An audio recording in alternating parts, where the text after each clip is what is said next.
सभी प्यारे शिक्षार्थियों का स्वागत है अपनी भारतीय पाठशाला में। हम समास पढ़ रहे हैं। समास के अंतर्गत हमने कल तत्पुरुष समास, उससे पहले अव्ययभावी समास के बारे में अध्ययन कर लिया। तत्पुरुष समास में कर्म के आधार पर जो कारक चिन्हों का विभक्ति लोप होता है वहाँ पर उसकी पहचान होती है। अव्ययभावी समास में जो पहला पद है वो अव्यय होता है, दूसरा पद प्रधान होता है। तो उस प्रकार अब हम जानते हैं आज कर्मधारय समास के बारे में, जिसकी परिभाषा इस प्रकार है। जिस समास में पहला पद विशेषण अथवा उपमान होता है तथा दूसरा पद विशेष्य अथवा उपमेय होता है वह कर्मधारय समास कहलाता है। जिस समास में पहला पद विशेषण अर्थात जिसकी विशेषता जहां पर बताई जाए उसकी क्या विशेषता है वो विशेषण होता है, और विशेष्य जिसकी विशेषता बताई जा रही है कि उसकी क्या विशेषता है। इस प्रकार विशेषण और विशेष्य ये दोनों ही होंगे, वहां पर कर्मधारय समास होगा। अथवा कह सकते हैं उपमान और उपमेय की उपस्थिति जहां पर भी देखने को मिले वहां पर कर्मधारय समास होता है। जैसे उदाहरण के लिए नील कमल, नीला है जो कमल, कमल की यहाँ पर क्या विशेषता है वो नीला है, इसलिए इसका समास विग्रह जो नया शब्द बना है वो नील कमल बना है। कैसे? विशेषण है नीला, विशेषण क्या है, इसमें विशेषण निकालेंगे तो नीला क्या है विशेषण, और विशेष्य इसमें क्या है कमल, यानी कमल की विशेषता यहाँ पर बताई जा रही है वो नीला है। तो एक मुख्यतः बात और है कि कर्मधारय समास में जहां पर विशेषण होगा वो गुणवाचक विशेषणी और दूसरा उपमान के रूप में होगा। गुणवाचक विशेषण या उपमान की उपस्थिति जहां पर प्रकट होती है वहां पर कर्मधारय समास होता है। तो यहाँ पर नीला क्या है विशेषण है और कमल क्या है विशेष्य, जिसकी विशेषता बताई जा रही है, जिसकी क्या विशेषता है नीला, ये विशेषण है। उसी प्रकार सर्वोत्तम, सर्व में है जो उत्तम, अर्थात सभी में जो उत्तम है श्रेष्ठ है वही क्या कहलाता है सर्वश्रेष्ठ या सर्वोत्तम, तो वो क्या है सर्वोत्तम।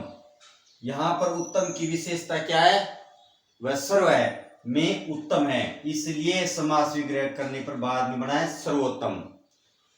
महापुरुष, महापुरुष का समास विग्रह महान है जो पुरुष, पुरुष की विशेषता क्या है वो महान है, इसलिए यहाँ पर पुरुष की विशेषता बताई जा रही है। पुरुष है विशेष्य और विशेषण है उसकी महानता महान।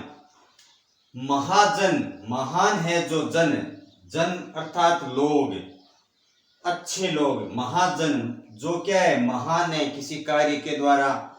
महान है जो समास विग्रह करने पर बना महाजन। महान है जो आत्मा, महात्मा। अब महात्मा में समास विग्रह करने पर ये कौन सा समास होगा कर्मधारय समास होगा, क्योंकि समास विग्रह कैसे किया जाता है महान है जो आत्मा, अर्थात आत्मा की विशेषता है कि वो महान है, इसलिए महात्मा। अल्पसंख्यक, अल्प है जो संख्या में अर्थात थोड़ी संख्या में, जिस चीज को कहते हैं अल्पसंख्यक।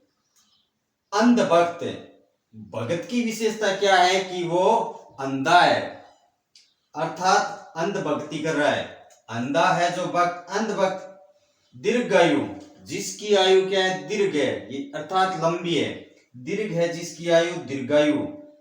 अल्प है जो आहार, अल्पाहार, आहार में खाद्य में लेने के लिए अल्पाहार, अल्प है जो आहार अर्थात थोड़ा सा आहार है वहां पर क्या होगा अल्पाहार। इस प्रकार हमने कर्मधारय समास को, और जिसमें विशेषण और विशेष्य दोनों की उपस्थिति होती है उपमान और उपमेय के द्वारा, हमें कर्मधारय।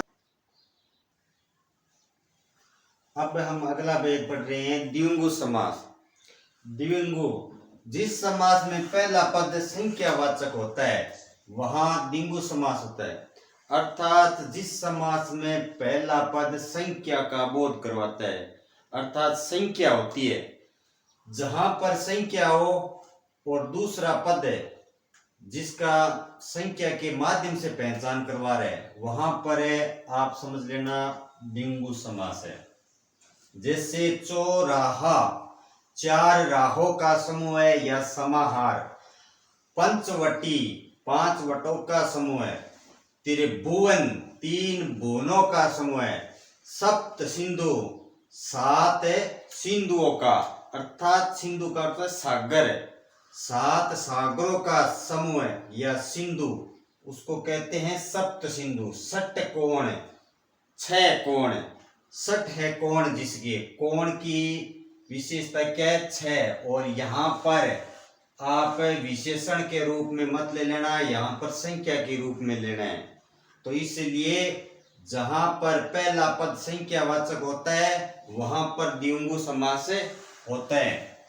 इसमें विग्रह करते समय संख्यावाचक शब्द के साथ समाहार या समूह लिखना पड़ता है। विग्रह करते समय, जैसे यहाँ पर विग्रह किया ना, दो पैरों का समाहार या समूह है, इसलिए इसमें समास विग्रह करते समय दो पैरों का समाहार जैसे समूह ऐसे लिखना पड़ता है।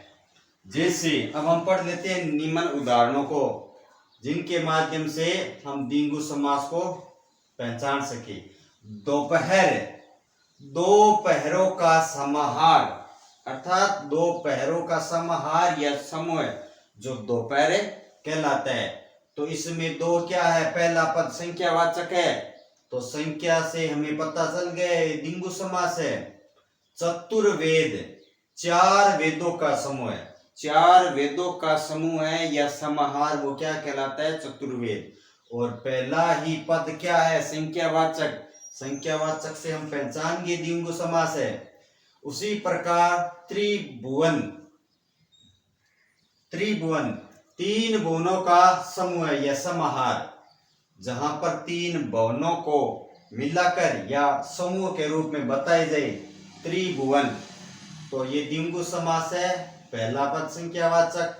सप्तऋषि, सात ऋषियों का समूह है, संख्यावाचक। सप्ताह, सात दिन का समूह है या सात दिन का समूह या समाहार, या सात अहन का, अहन भी कहते हैं दिन को, सप्ताह है। शताब्दी, सत अब्दों का समूह है, पहला पद संख्यावाचक है। दुलड़ा, दो है जिसकी लड़ की विशेषता क्या है, वो दो है, दो क्या है, संख्यावाचक। इस प्रकार हमने निम्न उदाहरणों में देखा पहला पद है वो संख्यावाचक है। तो इस प्रकार द्विगु समास में यही इसकी विशेषता है, इस प्रकार हम आसानी से पहचान सकते हैं। तो द्विगु समास है वो हमारा पूर्ण हो गया है। ऐसे ही आप आगे अच्छी तैयारी के साथ हमारे चैनल को देखते रहे, लाइक और सब्सक्राइब करते रहे। जय हिंद, जय भारत।